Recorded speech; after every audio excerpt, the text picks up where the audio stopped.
everyone. I'm James Milan. Welcome to Talk of the Town. I am joined today by the co-chair of the Arlington Commission for Arts and Culture. He is Stewart Ikeda. This is basically the ACAC update that we get to do periodically here on Talk of the Town, and always joined by Stewart to do so. And very, very happy to welcome him into the studio because we are at the crux of summertime. We are just kind of leaning in here early in June and looking at the usual busy summer here in Arlington, and the ACAC is right in the middle of that. So we're going to find out about a bunch of things that are going on right now, going to be coming in the near future, and basically talking to the best source for that kind of information in town. So Stewart, as always, appreciate you being here. And thank you so much for having me back. I always love our conversations here. Yeah, lots to be excited about, I think, as the weather is getting better and we're all thinking about spending our time outside and how are we going to entertain ourselves, et cetera. You've got a bunch of options for that. Always, always. And it's an especially busy season now for us because we're launching some new initiatives that are really not just seasonal here, but are going to take us into the fall already. We're planning ahead. One of the most exciting projects we've been involved in some time is what we're calling the A-Town Tiny Shed Discovery and Arts Series. You know, we're inviting neighbors to join us every weekend at the Visitor Center in Uncle Sam Plaza. You know, the Visitor Center has been open only sporadically since COVID, really. But now, through a collaboration with the Arlington Tourism and Economic Development Committee, Arts Arlington, and the Arlington Cultural District, with support from MyRec Properties, Freedom's Way National Heritage Area, and the Mass Cultural Council, we are going to have the Visitor Center open and activated every Saturday and Sunday from the beginning of May through the end of October. That's a good long season. Yeah. It's going to be really busy, weather dependent, of course. But on Sundays you can come down for a live arts experience from 12:30 to 2 p.m. Whether it's a music ensemble, it might be a crafts activity, dance, puppetry, all sorts of experiences. We're actively inviting inquiries from artists in the area that might want to perform at the Tiny Shed. And we're also inviting town organizations, perhaps like ACMi, who might want to table there and sort of, share information about what we do. It's really meant to be an opportunity to discover Arlington. We call Saturdays Discovery Saturdays because, we're inviting people. It's a little quieter. There aren't performances, but we invite people to come and meet the volunteers, great volunteers that are led by Sarah Mather and Ed Blundell. We invite them to learn about Arlington, come and get some literature, some brochures. There are some we invite them to take the self-guided audio tour of the cultural district. They can come and get one of these maps with the QR code. There's a wonderful self-guided audio tour by historian Ed Gordon. And you can just follow it around town and learn all about the destinations. We also will have some lawn games out there. There will be some displays installed in the Visitor Center. You can learn about, say, the Midnight Rider, William Dawes, or the Black Patriots of Monotony. You could learn about the real Uncle Sam that was born in that area. Or you can see past public art projects like our People, Plants, and Revolution. So there are lots of ways to discover what's really great about the Arlington Cultural District and our town in general. Yeah, and again, let's just point out, we're talking about right in Arlington Center, where there is action happening all the time. Like you said, Saturdays might be a little bit quieter in terms of the program you're offering.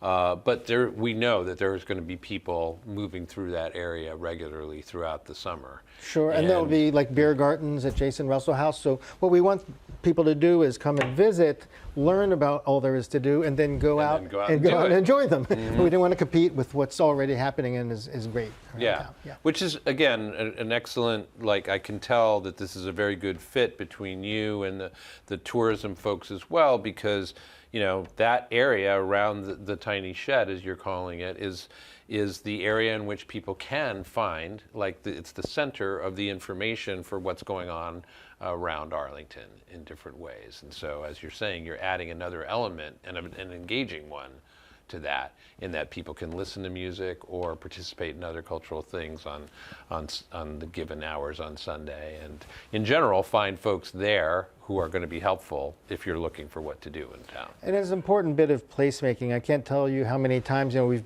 had some great music going on out there and people have been zipping by. It's right on the bike path, of course, and they'll pull their bikes over and stop and say, I didn't know there was a visitor center here. I never saw this thing. I've been riding by here for 10 years.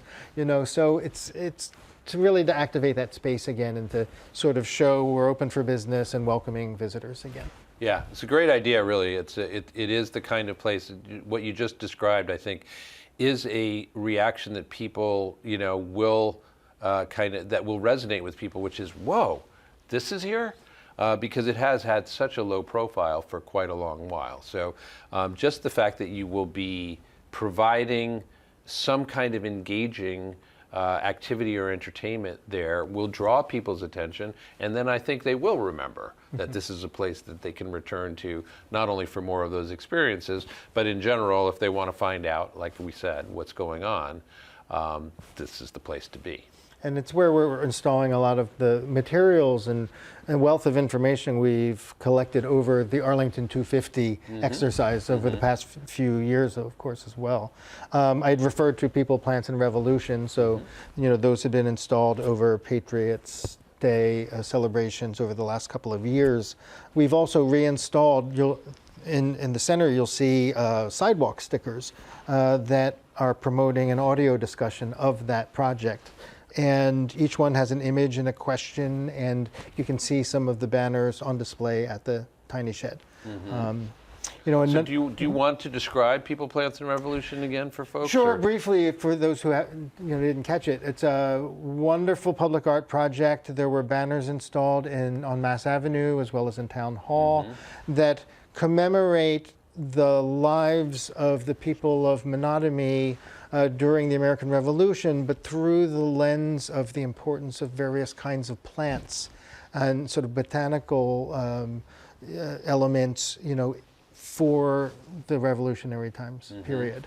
And there's a wonderful audio description that sort of talks about the importance of various soapwort and other kinds of plants in colonial life. So. Yeah, had a terrific, you know, hopefully some folks this will resonate with, that had a terrific interview with your colleague, Cecily Miller, in Town Hall as she took us through a number of the banners that were on display at that time, talking about this project in some detail. And it really, it's a great insight and a connector between what we see and move through in the Arlington of today and what was, you know, what was the world at that time. And again, as you say, all around the intersection of plant life and the humans that were either making use of that, responding to it, portraying it, etc. It's quite a comprehensive project that you took on there. It is, and it's only one of our many 250 projects, but it's a great visual corollary to another one that's coming up, Pedestals and Poetry. There's going to be a poetry reading on June 10th, and it was organized by our former poet laureate, Jean Flanagan. These poets who will be doing the reading were inspired by and are celebrating the public art installation called Unseen, Unforgotten. Those are the concrete pedestals installed behind the library by artist Chris Frost. And those pedestals, they invite us to imagine ourselves in the position of the residents of Menotomy and imagine the lives of just ordinary residents in Menotomy at the time of the Revolution. That'll be happening on June 10th, that poetry reading. And of course, the other big project this summer, as we discussed last time we were on Talk of the Town, is the Go Fish project. Fishing, yeah, we are. Our most ambitious collaborative public murals project to date. I mean, we've invited so far dozens of community organizations, schools, businesses, and volunteers to paint thousands of these colorful fish that will appear on storefront walls all throughout Arlington. This project, I mean, it really combines the creativity, the environmental stewardship, the public participation, and the civic pride that reflects everything Arts Arlington strives to accomplish in our projects. I mean, it brings it all together. And so we invite you to come paint, at a family workshop. We've got one June 7th at Mystic Open Studio, Fox Library, June 17th. On June 13th at 13 Forest Gallery, the former Medford Poet Laureate Terry Carter will read his poem about the Mystic River and how that connects to the herring that we're painting for this project. And we'll actually be previewing some of the fish at a special porch on Cleveland Street during Arlington Center for the Arts Porch Fest. That's coming up on June 20th. Yep. And also on June 20th, of course, we'll be coming back with a beloved tradition in town, the Garage Band Porch Fest after party, down at the old Arlington Service Station. It'll be 6 p.m. to 8 p.m. after Porch Fest. It's a family-friendly outdoor dance party that will feature Somerville Band, I love this, Lunatic Neighbor. Yeah. And they'll be playing like a danceable mix of R&B and soul and pop. But we also have kid-friendly programming, so there will be arts and crafts activities with Mystic Open Studio, and there's going to be a puppet show this year during the intermission by Margaret Moody Puppeteers. Wow. So yeah, we had Margaret Moody in here to the studio just recently, and there was a little bit of a show and tell of what it is that she can do with her puppets, and it's quite engaging. I got to say, I was like quite taken by it. And there's a lull between the sets where the band takes a break, and what better way to fill the time, right? Yeah, I've been to Garage Band in the last couple of years, and like you said, I imagine that this band haven't heard of them, and I wouldn't have forgotten that name, that's for sure.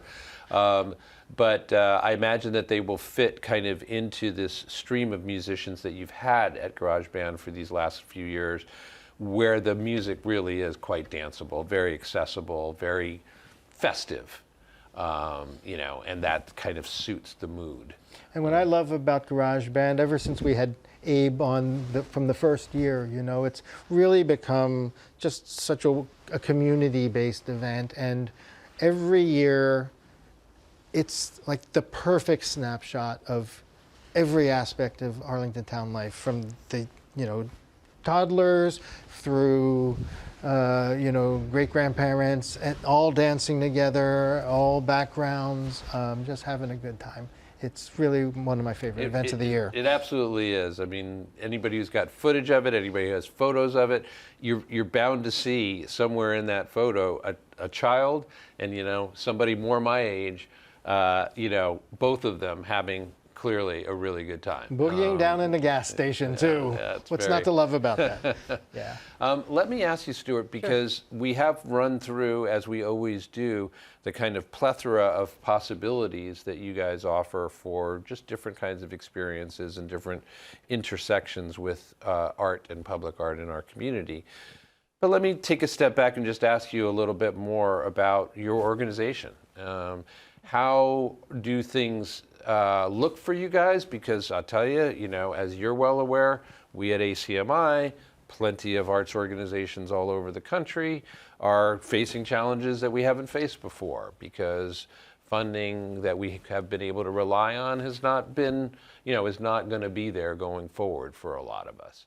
Don't know if that's the case for you, but I did want to ask you just to give us a sense of how things are going with what is clearly a vibrant institution as it plays out throughout the town, but give us a little bit of a sense of how things are going inside, from the inside. Yeah, thank you for that. We do a lot, of course, and we love it, and we do it out of passion. But of course, we can only sustain all of this with a lot of community support, honestly. I mean, right now, we are actively inviting people who love arts and culture to get involved and support our mission. And whether that's through just serving as a volunteer, helping us an event, becoming a sponsor. I mentioned MyRack Properties stepped up to the plate to help us launch the Tiny Shed. Of course, Arlington Global Service Station is a great sponsor of GarageBand every year.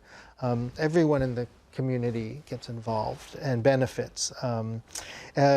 People can donate to our current Spring Appeal. It's a tax-deductible donation, and it supports our mission to sustain thriving and free and accessible arts and culture scene here in town. And we're even looking for people to serve as commissioners, as voting commissioners. We need people power and brain power and skill. We currently have a few vacancies on our commission, and we're especially in need of commissioners with development and fundraising experience who can help us make our work sustainable in a time of, as you point out, really tightening funding. Our budgets were reduced by 10% this year. Some of our other outside fundraising, we do our best to leverage that investment by the town into bringing much more money into the town to support arts and culture, but it's really tough all over in the creative sector and the cultural sphere. So yeah, we need people to get involved and to step up. Let me ask you, describe a little bit more for our audience what that would entail. So what does a commissioner's time commitment, energy, expertise, et cetera, how does that play out? Give people a sense of what they might be signing up for if they're interested in joining. Great, yeah. So at base, a voting commissioner comes to one meeting a month. It's hybrid, Zoom and at Town Hall. On the first Thursday, it's 7 to 8:30. And we do ask that commissioners also participate in at least one other subcommittee or working group. And it's really based on their unique interests. So it could be community engagement, which does a lot of our original programming, the Go Fish workshops, the public mural projects, the live arts projects. And those tend to be the folks who really like to get out and work events. And then there are sort of behind the scenes functions. There's a fundraising committee, which is critical. We do have a grant making committee, the grants committee, that people can volunteer for. They sort of distribute state arts money to artists and arts organizations. Yeah, which is an important function. We tend to focus when we're talking about in these updates, we tend to focus again on what people can actually experience because of your efforts. But we also have to acknowledge that, you dispense grants, important grants, to local artists for different things that they do, right? Yes, and our commission is really committed to strengthening the infrastructure for arts and culture. It's not just our programs. We really, we also do advocacy. We work on sort of zoning bylaws that are, benefit artists and arts organizations. But we are also the managing partnership for the Arlington Cultural District, meaning we work together with businesses, with schools, with historical organizations to do destination marketing, to bring visitors to town, to patronize our businesses and come explore our our attractions.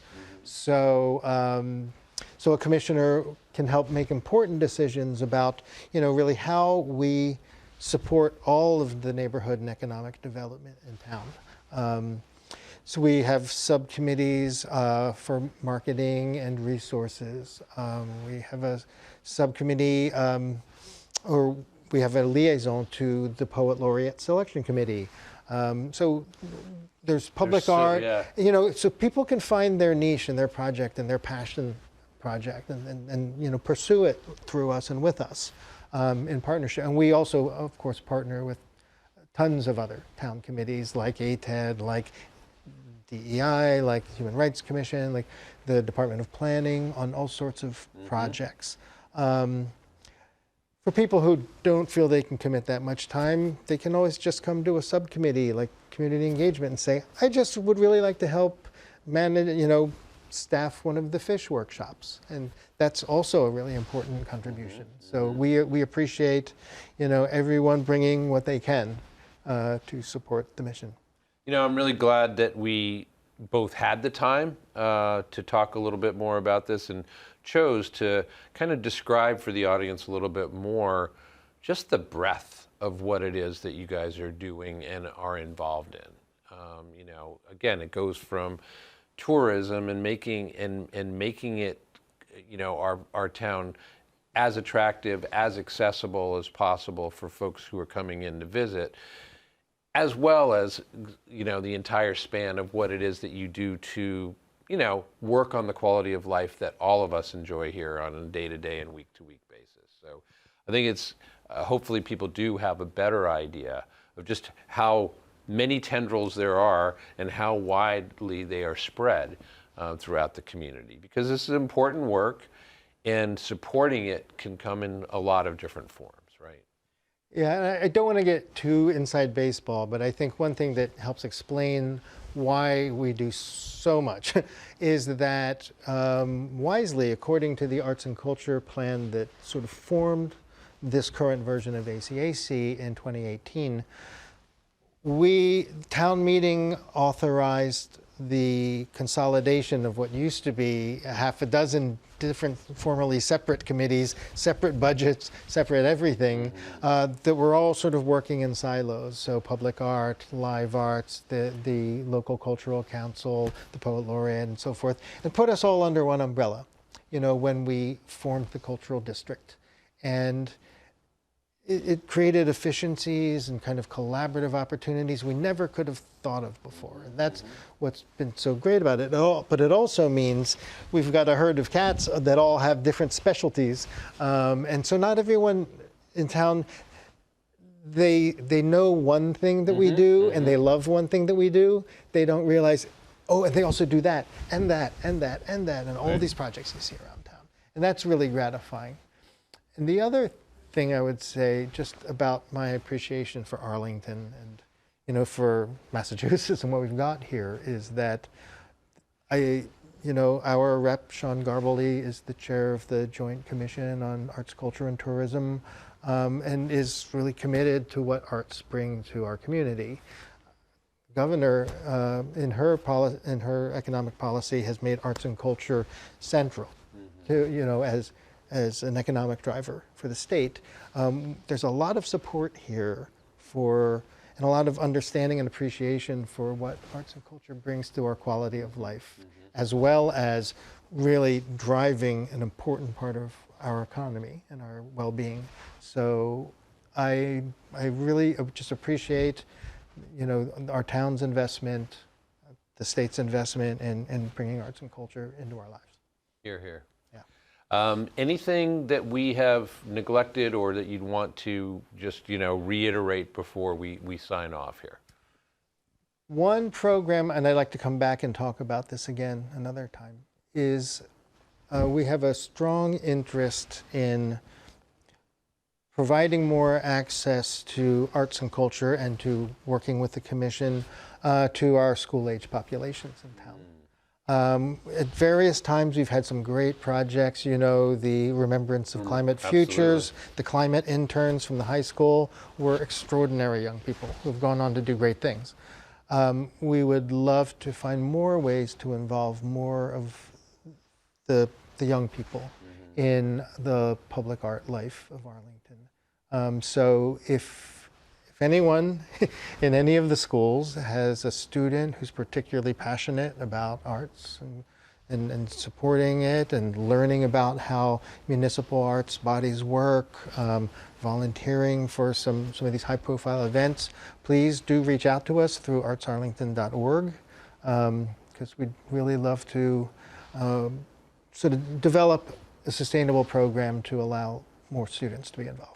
Okay, artsarlington.org. Remember that, because we've discussed a number of things here today. We threw out a number of different dates for different things that are going on, etc. So if you need a refresher, if you need to just check out what is happening and how you can be involved, artsarlington.org is the place to start that quest, right? That's the place. All right. With one last congratulations to you for dressing appropriately with your lapel pin that clearly is presaging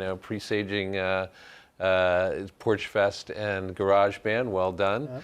I want to thank you for joining us, as always.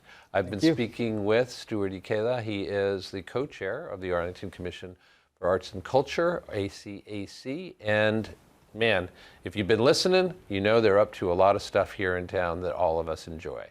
So do support them in whatever way you can. We will continue to do so here at ACMi as best we can. Thank you to Stewart. Thank you to you, for joining us as well. I'm James Milan, Talk of the Town. You know it. We'll see you next time. ACMi productions are only made possible with your support. Visit patreon.com/ACMi to learn how you can help.